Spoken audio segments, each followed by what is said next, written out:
capítulo 2. El domingo pasado terminamos el versículo 11. Si Dios nos permite, hoy avanzaremos con el versículo 12. Vamos a nuestras Biblias ahí en la carta del apóstol Pablo al pastor Tito, en el capítulo 2, versículo 12. Sin embargo, como la unidad de pensamiento aquí es del 12 al 14, voy a leer de los versículos 12 al 14, mis hermanos, pero estaremos viendo, concentrándonos en el versículo 12. Vaya conmigo ahí a su Biblia, leo para usted me sigue con su vista. Tito 2, 11 al 14. Dice la palabra de Dios así: porque la gracia de Dios se ha manifestado, trayendo salvación a todos los hombres, enseñándonos que negando la impiedad y los deseos mundanos, vivamos en este mundo sobria, justa y piadosamente, aguardando la esperanza bienaventurada y la manifestación de la gloria de nuestro gran Dios y Salvador, Cristo Jesús.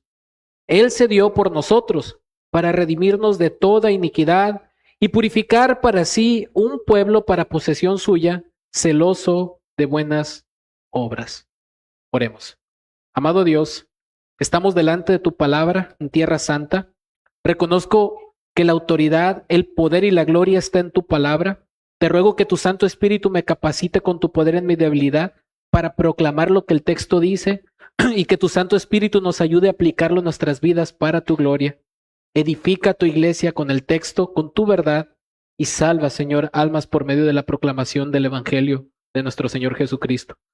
Pongo en tus manos mis labios imperfectos para proclamar tu palabra perfecta, en oídos imperfectos para que tú capacites estos corazones para crecer a la perfección de Cristo.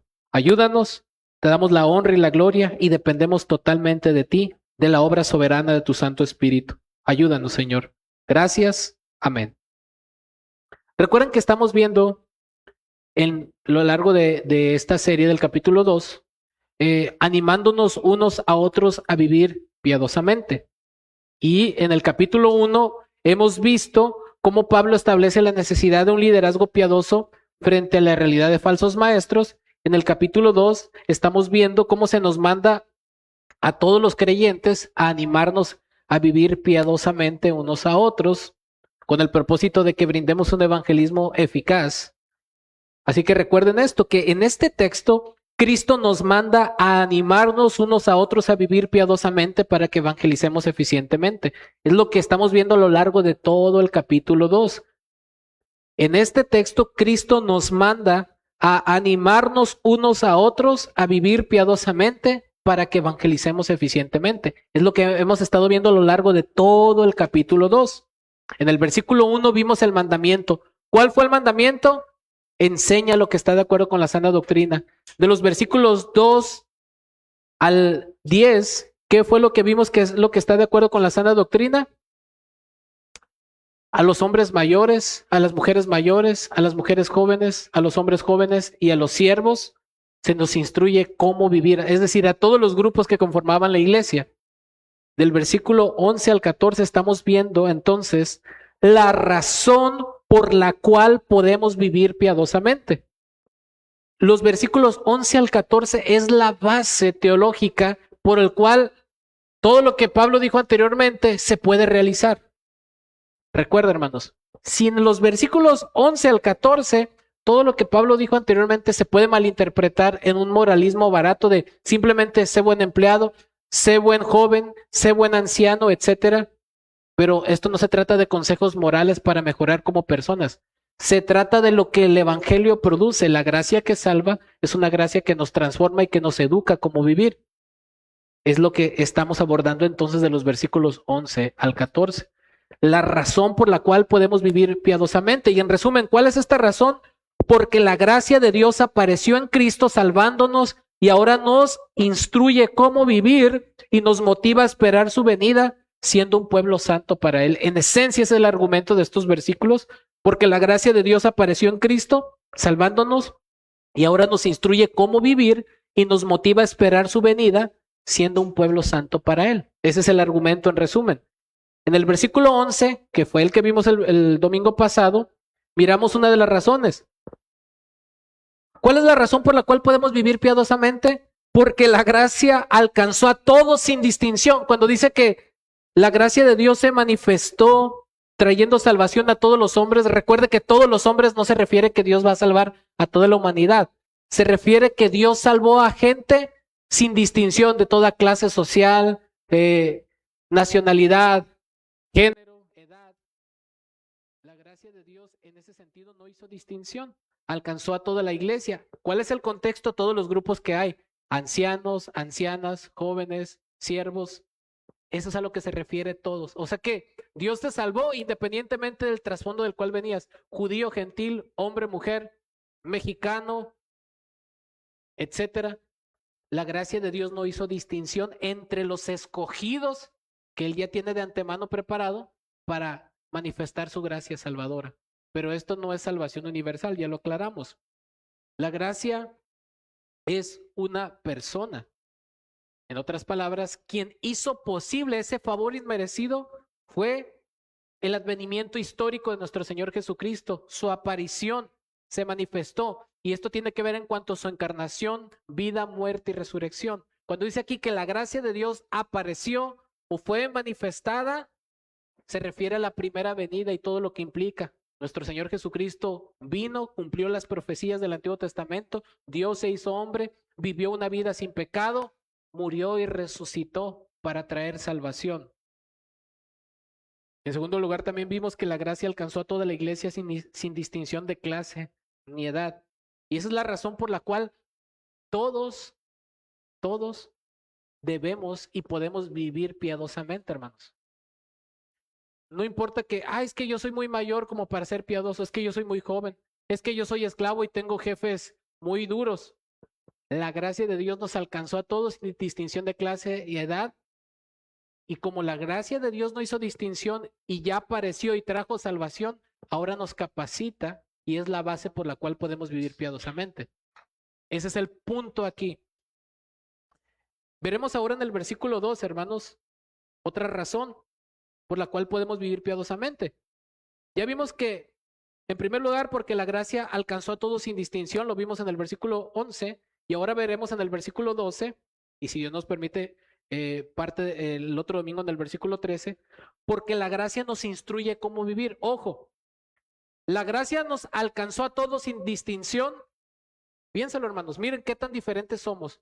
Unos somos más morenitos, otros son más blanquitos, otros somos más chaparritos, otros más altos, otros vienen de un contexto más pudiente, otros somos más pobres, otros son extranjeros, otros somos mexicanos, pero independientemente de dónde te sacó el Señor, la gracia de Dios se manifestó para salvarte. Cristo vino y murió por ti y resucitó y nos hizo un solo pueblo para su gloria.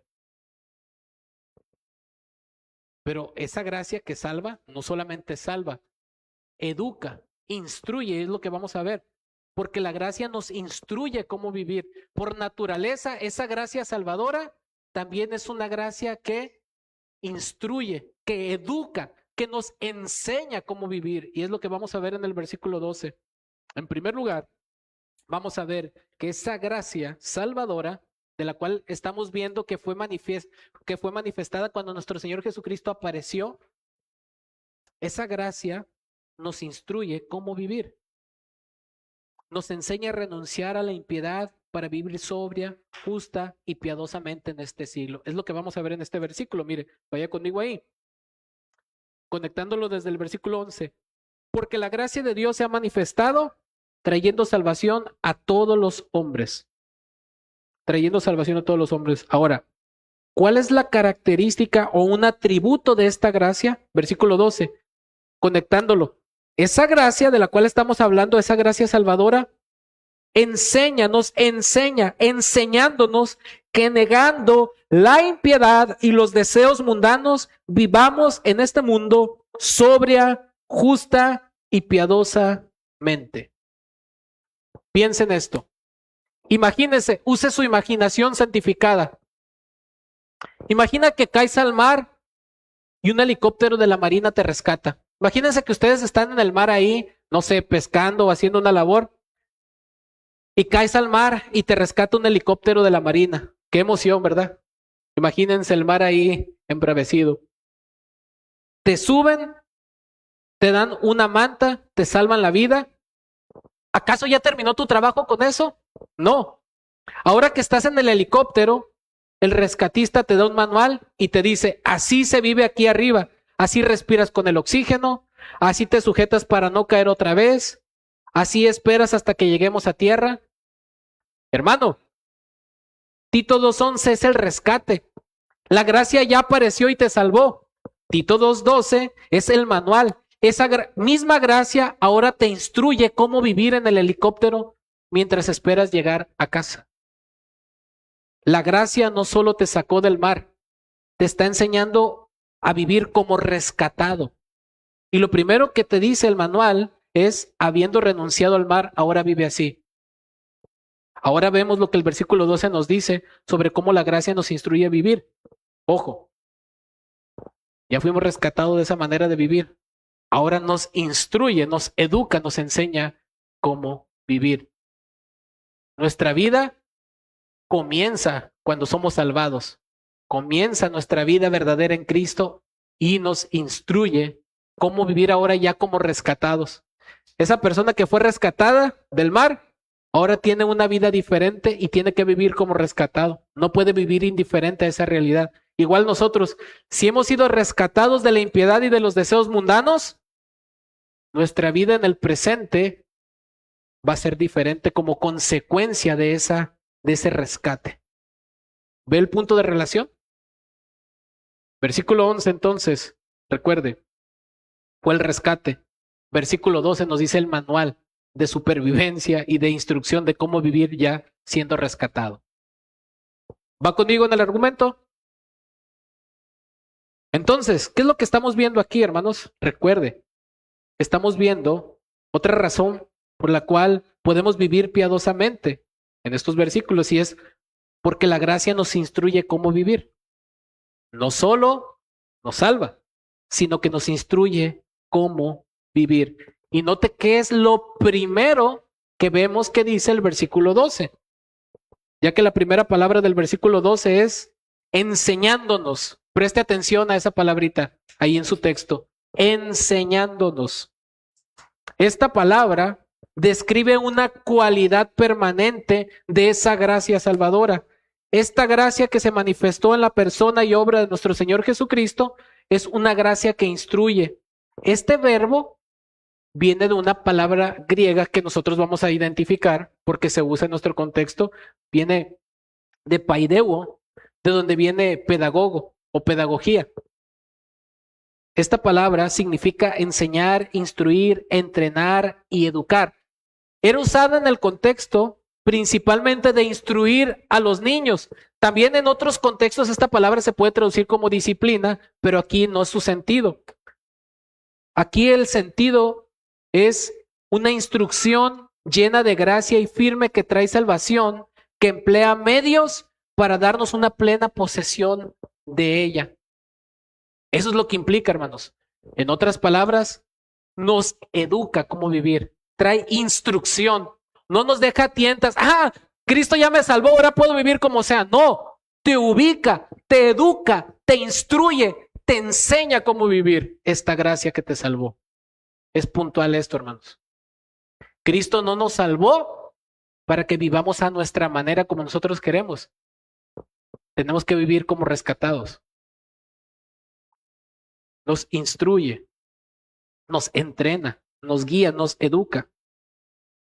La gracia no solo nos salvó sin hacer distinción de nuestro trasfondo, edad, sexo, nacionalidad, sino que también nos está educando cómo vivir en este siglo presente. Nos está enseñando cómo vivir en este siglo presente. Ahora, la pregunta es, ¿y cómo es que nos está enseñando? ¿Cómo es que nos está instruyendo o educando? Lo primero que vemos aquí es que esa gracia salvadora que fue manifestada a través de la persona y obra de nuestro Señor Jesucristo nos está instruyendo, y esto es importante porque no es algo esporádico. es algo que es permanente. Nos está constantemente instruyendo, nos está formando hasta que lleguemos a nuestro destino. No es algo que hace ocasionalmente. Cada día el Espíritu Santo nos está santificando para formarnos a la imagen de Cristo. Esto es una obra continua, no esporádica. Nos está instruyendo. ¿Cómo? ¿Cómo es que nos está instruyendo? ¿De qué manera podemos preguntarnos? ¿De qué manera esa gracia nos está guiando o educando? Lo primero que vemos aquí en cuanto a aspecto negativo es negando. Nos está educando, nos está enseñando. ¿De qué manera? Que negando la impiedad.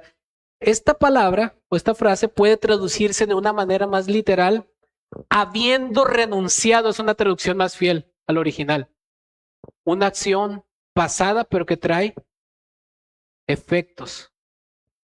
Habiendo renunciado, lo cual hace alusión a una acción que es anterior del verbo principal aquí, que es que vivamos en este mundo. El punto central de este versículo es que esa gracia nos está instruyendo, nos está educando, nos está enseñando cómo vivir. El verbo principal de aquí es que vivamos. Ese es el punto central de aquí. Nos está instruyendo a vivir. ¿De qué manera? Negando, habiendo renunciado. Y este verbo hace alusión a nuestra vida pasada. Y este es una observación sumamente crucial para que usted pueda entender el pasaje. Usted no puede tener el resultado de vivir en este siglo sobria, justa y piadosamente si anteriormente no ha renunciado a esa vida. Aquí hay un orden de la salvación. Aquí se refiere a la conversión. Tú y yo no podemos vivir esa vida piadosa si no hemos sido convertidos, obviamente.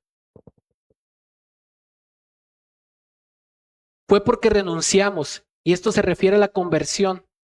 El significado de este verbo es negar, renunciar, repudiar. Incluso esta palabra se usa en el contexto de rechazar al Señor en Mateo 10:33. Todo aquel que me niegue delante de los hombres. O sea, implica un rechazo abierto. También esta palabra se usa en Lucas 9:23 para hacer alusión de negarte a ti mismo para tomar la cruz. El sentido es de rechazar y oponerse abiertamente a una forma de vida. Es una oposición voluntaria a una forma de vida. ¿Qué es lo que tenemos que negar o rechazar? La impiedad y los deseos mundanos. Pero como repito, esto hace alusión a nuestra conversión. Y mire, vamos a confirmarlo con otros textos de la Escritura. Vamos a Colosenses ahí 3:9 para que vea cómo esta obra del Señor, cómo esta obra se refiere a la conversión. Colosenses 3:9 nos dice: dejen de mentirse los unos a los otros. Pongan atención a esta parte del versículo. Puesto que han desechado al viejo hombre con sus malos hábitos. Cuando habla aquí de desechar al viejo hombre, se refiere que hubo un comienzo en el cual nos volvimos del pecado al Señor y lo mira como una obra pasada, y ahora por eso podemos vivir en el presente de tal manera. Romanos 6:6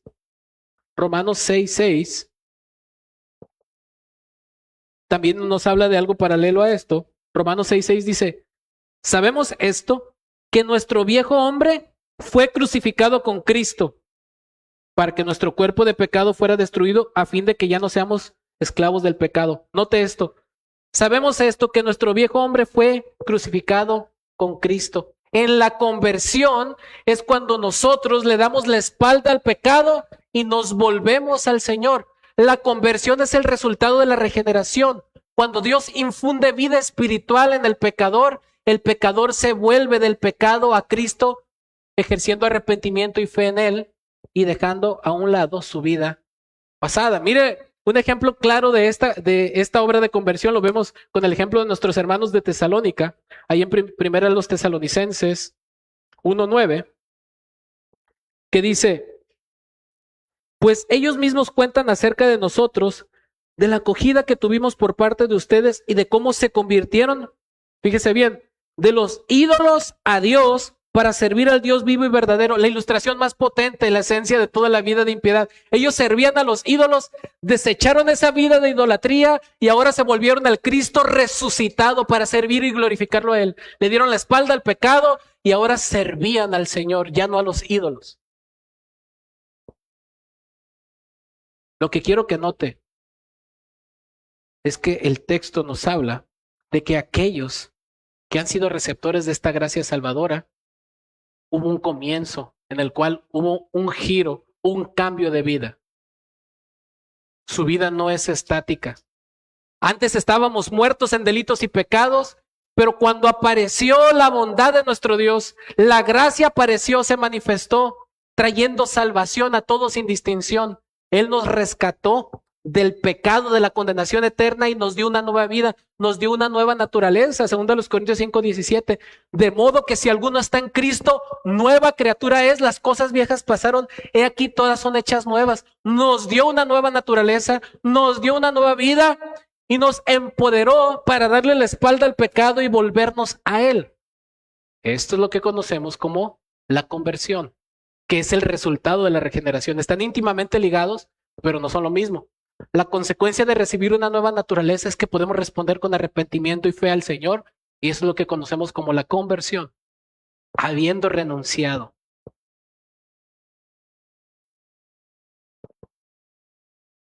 Entonces, volviendo a nuestro texto, ¿cómo esa gracia se manifestó? Enseñándonos. ¿Enseñándonos qué? Que negando la impiedad y los deseos mundanos, vivamos de determinada manera en el presente siglo. Ahora, ¿qué implica impiedad y deseos mundanos? La impiedad aquí viene de una palabra que quiere decir irreverencia activa contra Dios, asebeya, irreverencia activa contra Dios, es decir, vivir sin tomar en cuenta a Dios y su palabra. Es una actitud de desprecio y desafío a Dios. Mire, pasajes paralelos a esto para que usted pueda entender a qué se refiere esta palabra impiedad. En Romanos 1:18, mire lo que nos dice, porque la ira de Dios se revela desde el cielo contra toda impiedad e injusticia de los hombres que con injusticia restringen la verdad. Fíjese, contra toda impiedad. Quiere decir irreverencia activa contra Dios, vivir sin tomar en cuenta a Dios y su palabra. Y miren, en Judas 1:15 también nos ayuda a entender el sentido de esta palabra. En Judas 1:15 podemos ver también parte del sentido de esta palabra que nos dice, Judas 1:15,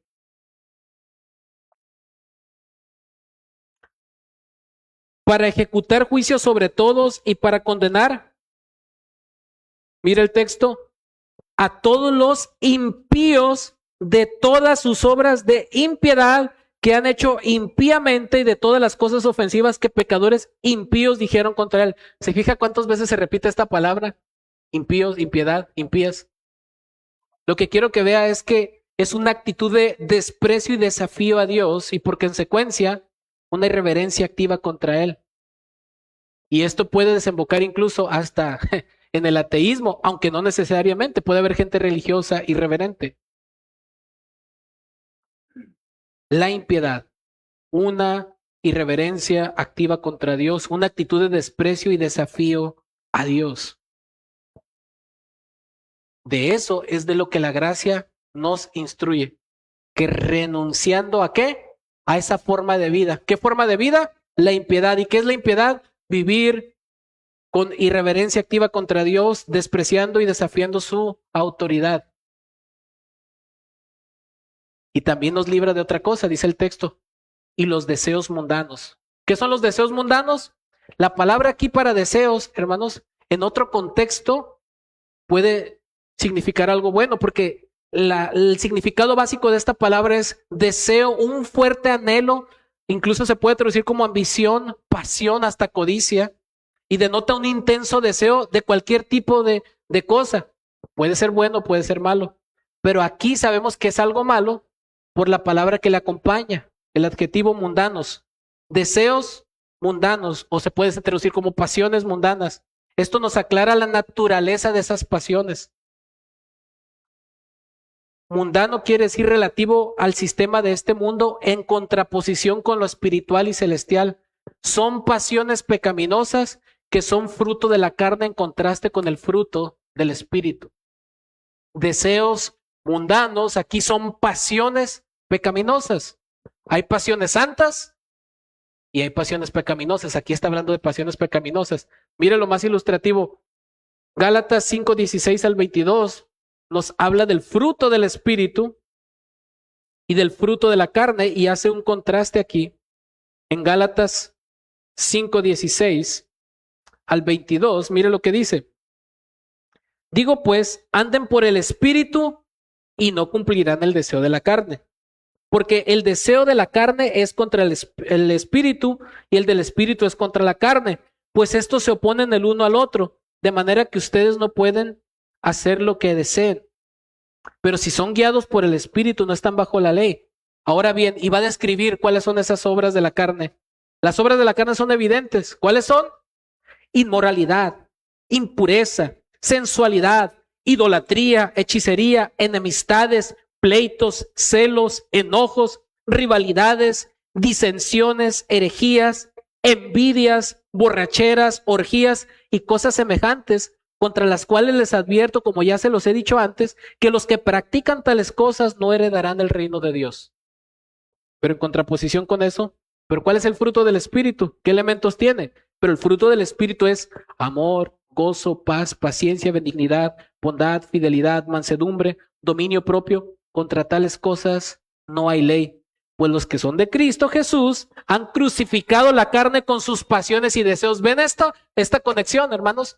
Los que son de Cristo han crucificado esas pasiones que antes nos dominaban porque estábamos muertos en delitos y pecados. Y ahora tenemos una nueva naturaleza en Cristo que nos ayuda a poderle hacer frente a la carne. Aunque, ojo, no dejamos de luchar contra el pecado, pero el pecado ya no nos debe de dominar porque la gracia nos educa, nos instruye. Nos enseña que renunciando a la impiedad y a esos deseos que antes nos controlaban, ahora en el presente siglo podamos vivir de determinada manera, en contraposición con eso. Primera de Juan 2:16 también es ilustrativo a esto, hermanos, y nos ayuda a entender un poco más sobre estos deseos mundanos. Primera de Juan 2:16 nos dice, porque todo lo que hay en el mundo, mire, se utiliza la palabra mundo aquí, todo lo que hay en el mundo, la pasión de la carne, la pasión de los ojos y la arrogancia de la vida, no proviene del Padre, sino del mundo. ¿A qué se refiere aquí? Todas esas pasiones contrarias a Dios.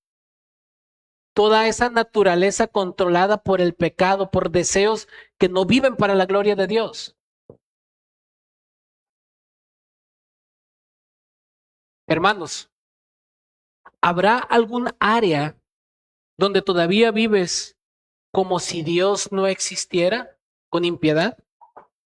¿Qué gobierna tus deseos más intensos? Pregúntese.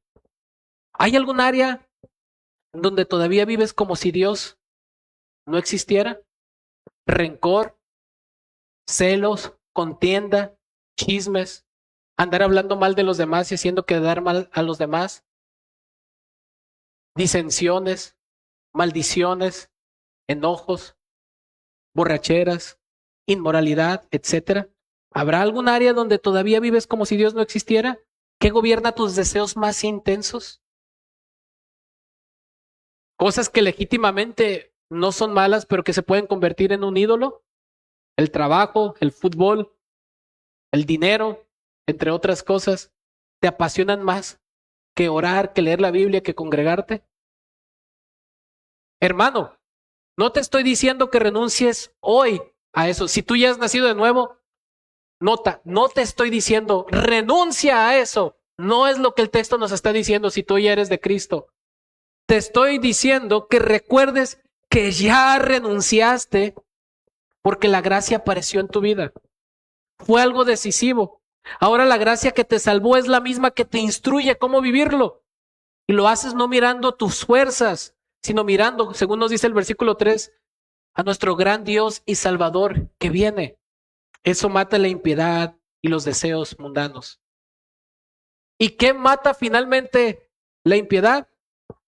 Enfatizo, no tu fuerza, no porque tú tengas la capacidad de ser moralmente bueno, no, sino según el versículo 14, porque Él se dio a sí mismo por nosotros para redimirnos. La cruz pagó la culpa de tu impiedad pasada y rompió el poder de tus pecados mundanos presentes. Por eso este versículo no es una carga, es la instrucción de la gracia que ya nos redimió. Por eso no es una carga esto. Por eso la gracia educa, porque primero nos rescató de esa forma de vida. Y ahora, después del rescate, nos enseña a vivir como rescatados en el presente siglo. Y vamos a ver de qué manera, sobria, justa y piadosamente. Entonces, ¿cómo es que esta gracia salvadora nos instruye, nos guía, nos educa? Nos enseña que, habiendo renunciado a esa forma de vida que ya vimos, ahora en el presente, nos instruye a vivir. Dice vivamos. Este otro verbo es importante porque es la instrucción principal del versículo y tiene una función importante aquí. Prestemos atención. Ya se nos ha hablado de una acción pasada, pero ahora nos va a decir, nos va a describir el nuevo estado que comienza después de haber renunciado a la impiedad de los deseos mundanos. ¿Qué comienza ahora? Aquí viene el sentido. Cuando dice aquí vivamos, no se refiere simplemente a tener vida biológica y estar vivos en el sentido biológico. Aquí en este contexto significa conducirse de una manera particular o comportarse. Es decir, esta gracia que apareció en la persona y obra de nuestro Señor Jesucristo nos educa cómo debemos de comportarnos o conducirnos en el presente siglo. Y cuando habla aquí, en este mundo, esta es la esfera. Se refiere a la era, hermanos. Aquí mundo no se refiere al lugar geográfico donde estamos parados. Aquí mundo se refiere a una era presente. Estamos en esta era presente donde Dios está llevando a cabo su plan redentor. Para ser más específico, estamos entre el periodo de la primera y la segunda venida.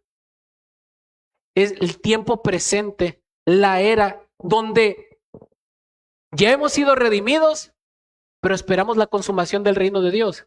De alguna manera ya vemos el reino, pero anhelamos el cumplimiento pleno de ese reino. Ese reino ya está presente, Cristo ya está reinando, pero Él reinará de una manera plena en su segunda venida. Hermanos, ya hemos sido redimidos, pero aún no se ha consumado la redención, todavía no hemos sido glorificados. Ya hemos sido rescatados de esa vida de impiedad, pero aún no estamos sin pecado total. Estamos entre la esperanza de la aparición gloriosa. Ya no éramos lo que éramos antes, gloria a Dios, pero todavía no somos lo que deberíamos de ser y por eso anhelamos esa era futura, porque seguimos luchando con el pecado. Pero en el presente, esa gracia nos instruye, nos educa cómo debemos de vivir. Mientras Cristo regresa por nosotros, pregúntese, ¿de qué manera nos educa a comportarnos esta gracia?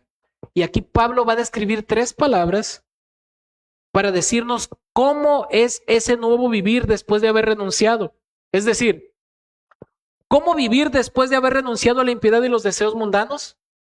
En primer lugar, el texto nos dice de la siguiente manera, enseñándonos que negando la impiedad y los deseos mundanos vivamos en este mundo, número 1, sobriamente.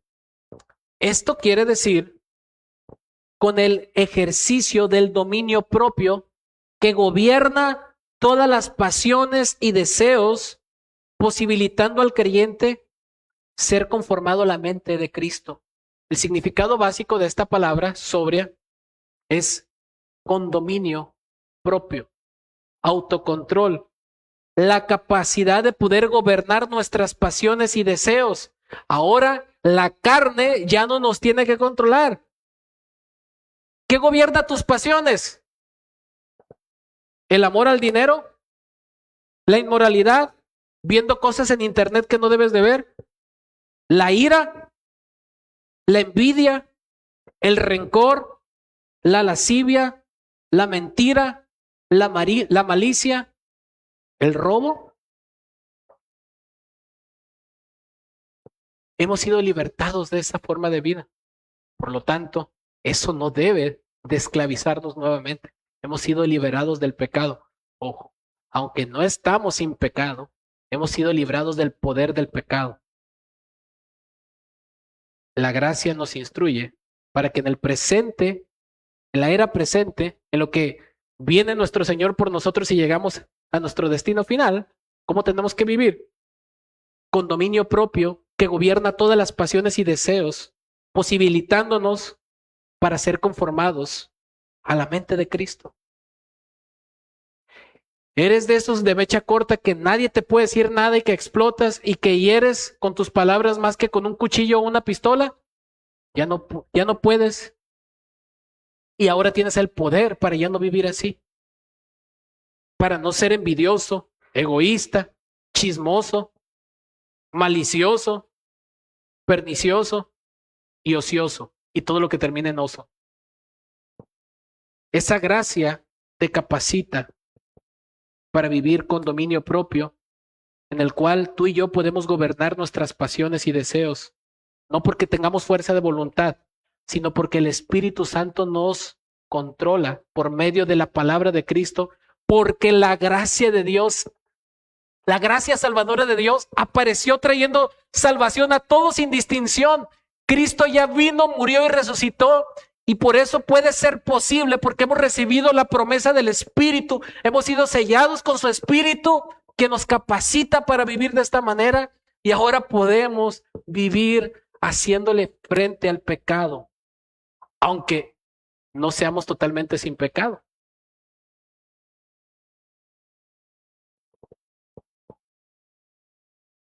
En segundo lugar, otra manera, otra palabra que nos describe cómo es que esa gracia nos educa, nos instruye cómo vivir mientras estamos en esta era, en el presente mundo, en el presente siglo, es justamente, justa. ¿Y qué significa esto?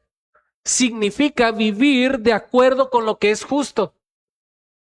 ¿Y qué es aquello que es justo? Todo aquello que se conforma al carácter de Dios en Cristo. Todo aquello que está en conformidad con lo que es recto, que glorifica y que manifiesta el carácter de Dios. Mire, tenemos pasajes donde nos habla precisamente de esto. Por ejemplo, Deuteronomio 32:4. Deuteronomio 32:4.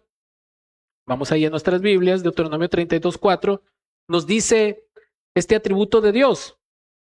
Escuche, mire el texto. La roca, su obra es perfecta porque todos sus caminos son justos. Todos sus caminos que son justos. Dios de fidelidad y sin injusticia. Justo y recto es Él. Justo y recto es Él. Dios es justo.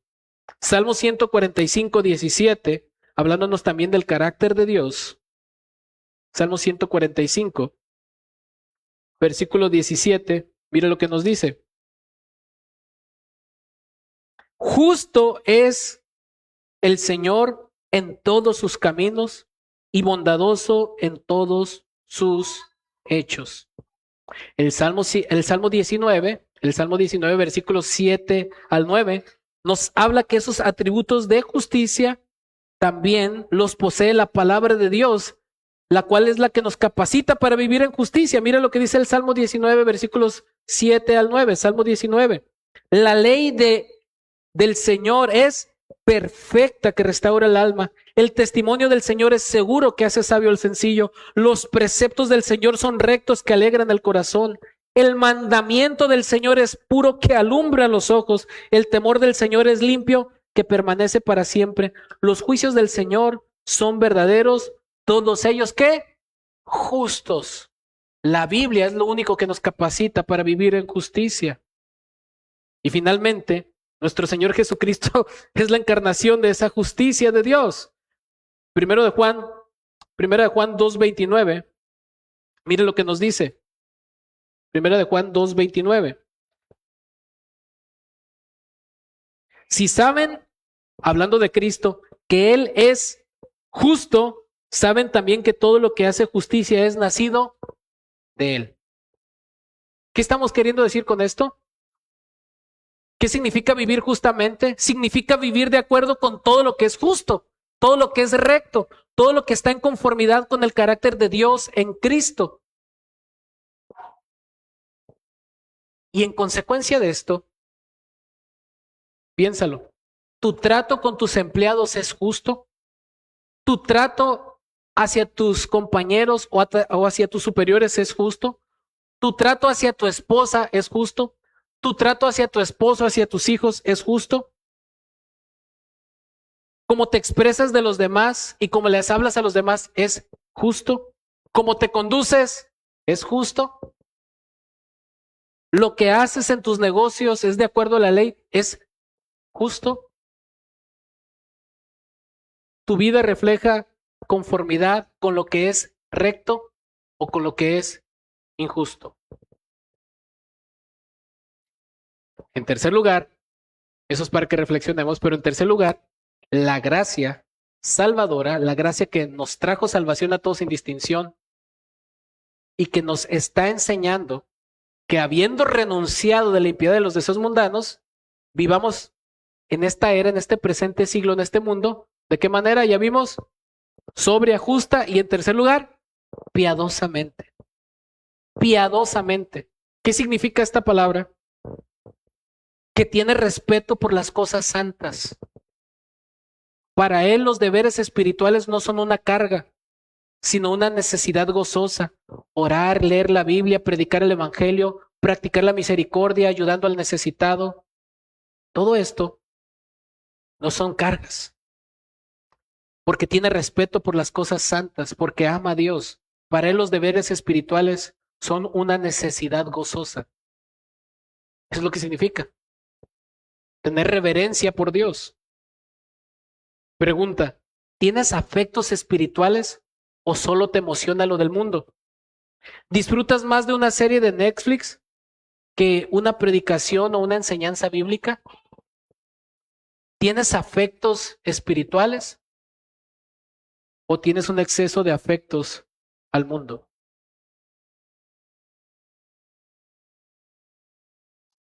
Esta es la razón, todo lo que hemos visto, por la cual podemos vivir piadosamente.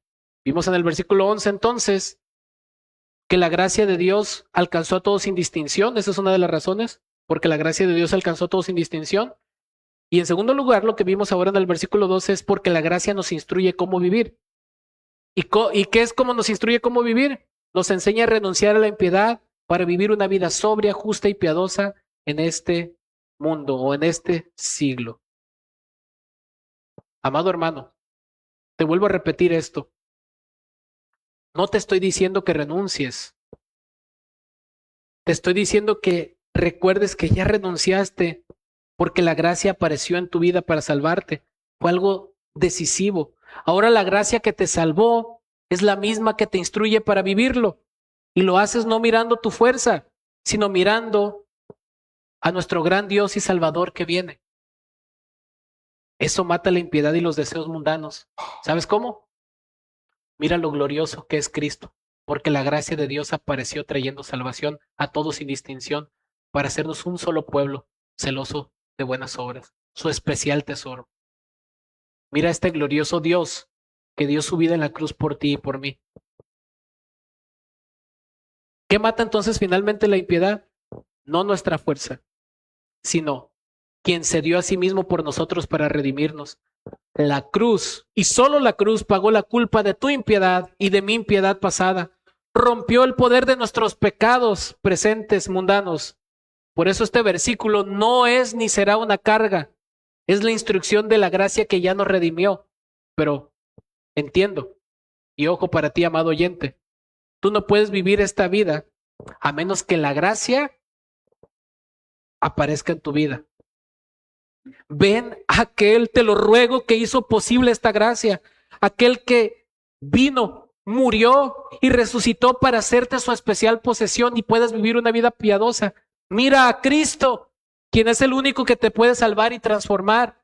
Arrepiéntete y cree en las buenas noticias del Evangelio, que Cristo vino, murió y resucitó conforme a las Escrituras para poderte salvar de tus pecados. Solo Él puede capacitarnos y enseñarnos cómo vivir para que esto no sea una carga, sino una realidad posible por esa gracia. Gracia, recuerden, favor inmerecido, es el favor infinito de Dios. Cristo hizo posible, trajo esta gracia. Esa gracia trajo salvación, pero esa gracia también es maestra por excelencia, nos enseña, nos instruye, nos educa cómo vivir. Y hoy lo hemos visto en este versículo. ¿Te quedarás pasivo al oír esta verdad? ¿O mirarás a aquel Cristo glorioso quien hace posible esta obra en pecadores incapaces de salvarse, pecadores de lo peor, pecadores que nadie daría un centavo por ellos, pecadores que nadie puede cambiar ni ellos mismos, pero todo esto es posible porque la gracia de Dios apareció trayendo salvación y esa misma gracia también nos instruye cómo vivir. Así que esta es la razón por la cual nosotros podemos y debemos vivir piadosamente y por eso cobran sentido los mandamientos que vimos acerca de la sana doctrina, los versículos 2 al 10, a los diferentes grupos. Es por esa razón que podemos obedecer lo que Pablo le dijo a Tito en el versículo 1, enseña lo que está de acuerdo con la sana doctrina. Por eso podemos animarnos unos a otros a vivir piadosamente para que evangelicemos eficientemente. Esa es la base, porque la gracia de Dios apareció, porque la gracia de Dios se ha manifestado trayendo salvación a todos los hombres, enseñándonos que negando la impiedad y los deseos mundanos, vivamos en este mundo como sobria, justa y piadosamente. Posteriormente estaremos viendo el versículo 13 y luego el versículo 14, pero para ello quiero que nos quedemos con esta primera instrucción. Nos ha enseñado que negando la impiedad y los deseos mundanos, vivamos de esta manera, sobria, justa y piadosamente, pero también en el versículo 13 veremos que es con una esperanza futura. Nos enseña a vivir en el presente, pero también nos enseña a vivir con una perspectiva futura, una esperanza real. Dios no nos ha dejado desprovistos, nos ha dado todo lo que necesitamos para vivir piadosamente. Apropiémonos de estas verdades y dependamos de su gracia, no de nuestras fuerzas. Y por lo tanto a Él sea toda la honra y la gloria. Oremos. Amado Dios, venimos delante de ti dándote gracias por tu palabra, porque es viva y eficaz. Perdona nuestros pecados, Señor, y ayúdanos a entender que esto puede ser real y objetivo en nosotros, no porque en nosotros hay algo bueno, sino porque la base es esa gracia que se ha manifestado trayendo salvación y es esa gracia la que nos educa cómo vivir. Ayúdanos a poder vivir de esta manera que te honre y te glorifique, para que todos puedan ver lo glorioso, lo hermoso y lo grande que es nuestro gran Dios y Salvador, Cristo Jesús, el cual se dio por nosotros para redimirnos de toda iniquidad y purificar para sí un pueblo de especial posesión, celoso de buenas obras. Esto es lo que mandamos con toda autoridad porque tu palabra es la base. Ayúdanos a vivir estas verdades y que Cristo sea manifiesto, porque Él es el que ha hecho posible todo esto. Perdónanos cuando queremos confiar o depender de nuestras fuerzas y no de esa gracia. Ayúdanos. Edifica tu iglesia. Ayúdanos a vivir piadosamente. Ayúdanos a crecer en santidad para tu gloria y para poder brindar un evangelismo eficaz en este mundo caído, en esta ciudad caída donde tú nos has puesto. Ayúdanos para tu gloria. Te lo pedimos y te damos gracias en el nombre glorioso de nuestro Señor Jesucristo. Amén.